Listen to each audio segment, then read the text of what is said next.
Hello everyone and welcome back to my channel. It's Christina from Our Wood Home.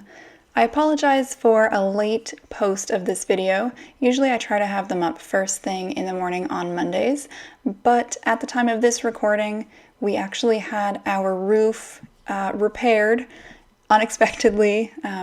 The contractors just showed up and didn't give any notice, so I couldn't plan accordingly, and it was quite loud what they were doing, so I couldn't do any recording at all. But that's all finished, that's done, so now I am hopping on here to record and edit and post this video. It'll still be out today on Monday, just a little bit later than usual. Let's get into the topic for today. I'm going to be talking about homemaking around illnesses or chronic pain. I originally wrote this with chronic pain in mind because that's something I experience, but I think even if that's not a relatable topic, there's still a lot that can be gained from this video, especially as we're in winter where sicknesses tend to be more common. So I hope that you will still continue along with this video, maybe just out of curiosity, but I hope that you are able to learn something as well. Let me begin by sharing a little bit about my experiences. So as I said, I deal with chronic pain. It started when I was a child, when I developed severe knee and hip pain, and it didn't seem to be a concern for doctors at the time. And eventually I stopped complaining about the pain, even though I was still experiencing it. It continued into my teen and adult years, and I mostly just learned how to deal with it because it didn't seem like anything could be done. Although eventually I did decide to take matters into my own hands as an adult, and I finally saw a chiropractor. This was in 2020, and I'm so glad I did make that appointment. It took me so long though because I have a lot of anxiety around medical care and people being physically close to me in my personal space, but my chiropractor is great. She makes me feel comfortable and she's been helping me a lot, even though it seems like it's been a long time that I've been seeing her. This chronic pain is something I've been dealing with for many, many years, so it's going to take a while to get better. In addition to having chronic back and hip pain, I have chronic migraines. These started when I was about 13 or 14, and it took until I was 24 to get an actual diagnosis. Prior to that, medical professionals just dismissed my pain and said there was nothing wrong, but I finally saw a new doctor when I was 24, and they diagnosed me with chronic migraine. Now I'm 33 and I've been taking migraine medication for a couple years. It doesn't always work though, and the migraine attacks continue to affect me. All of this is not meant to elicit pity or give myself excuses for anything. I just want to share a little bit about my story so you can understand my intent of this video. I'm also not trying to make a blanket statement and say that all chronic pain is the same. I have very good days with little to no pain, but I know that's not the case for a lot of people.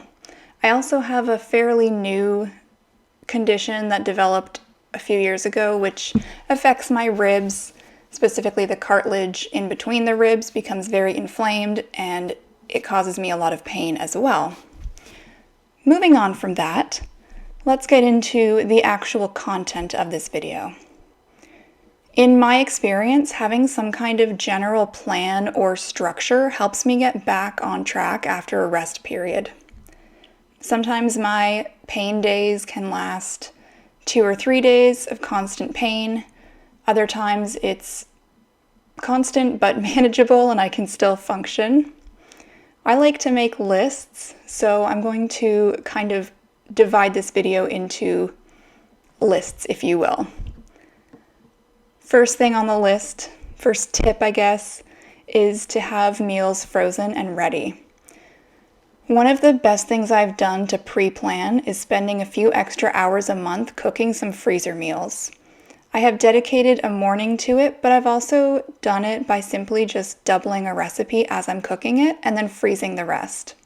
I try to have a week or two worth of food in the freezer so that my husband can easily prepare his own meals if I'm unable to, but can also quickly make something for both of us. I also make sure to label the container with the meal and the reheating instructions.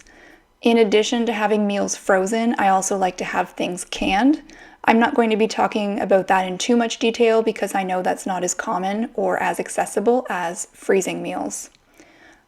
In addition to main dish meals, I like to have breakfast foods in the freezer. The second tip I have is to ask for help. In my case, it's just me and my husband in our house, so I do have to rely on him if I'm unable to do things. But if you have kids in your house who are able to do basic housekeeping tasks, delegate things to them, such as folding laundry or putting things away, even cleaning the floors, etc. Ask your husband to handle things like meals, even the laundry, whatever else needs to be done.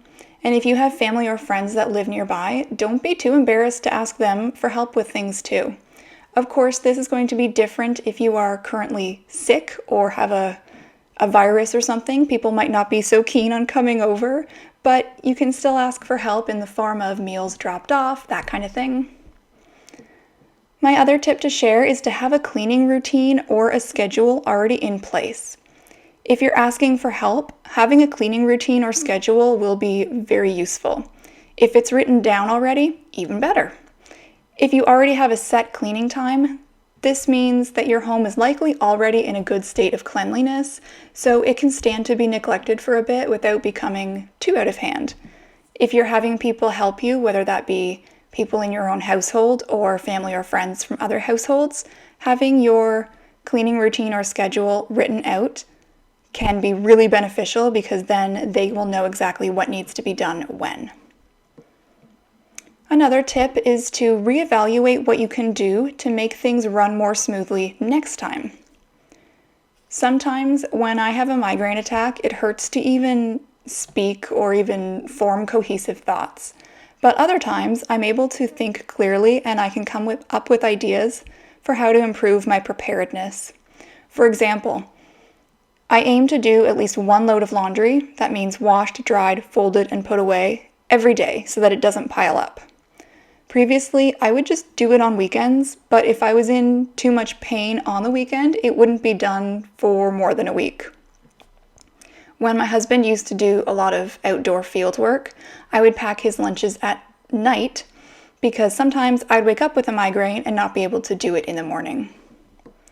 My last tip is to make a slow start back to normalcy. It usually takes me specifically a day to recover from a migraine once the pain has actually stopped. I can do small tasks like wiping down counters or loading the dishwasher, but doing everything at once is only going to cause another attack. And when I'm recovering from an especially painful outbreak, or that's not the right word, flare up, I guess, of my rib condition, I need to really take it slowly because lifting anything heavy or doing a lot of movement is only going to trigger another flare up. I hope that you found this information helpful and interesting, as well as encouraging if you are also dealing with chronic pain or if you're in the mindset of preparing for illnesses this winter. People with chronic pain all experience it differently. There are some who choose to power through without rest, and others who err on the side of caution and do more resting than anything else. Both are valid. I'm not trying to say one is better than the other. It goes the same with people who are currently sick or maybe fighting a long-term illness or virus. Some of you like to just power through and refuse to rest, and others like to just take it easy. Again, both are valid. I'm not trying to judge or say one's better than the other. I'm just sharing my tips for what helps me when I have chronic pain or when there's an illness in our house. I hope that you enjoyed this, as I said. If you did, feel free to leave a comment or just give the video a thumbs up. I've got some other videos I think that you might like, so I will leave those in the description of this video. If you like what you see here on my channel, I hope that you consider subscribing. Thank you so much and have a great rest of your day.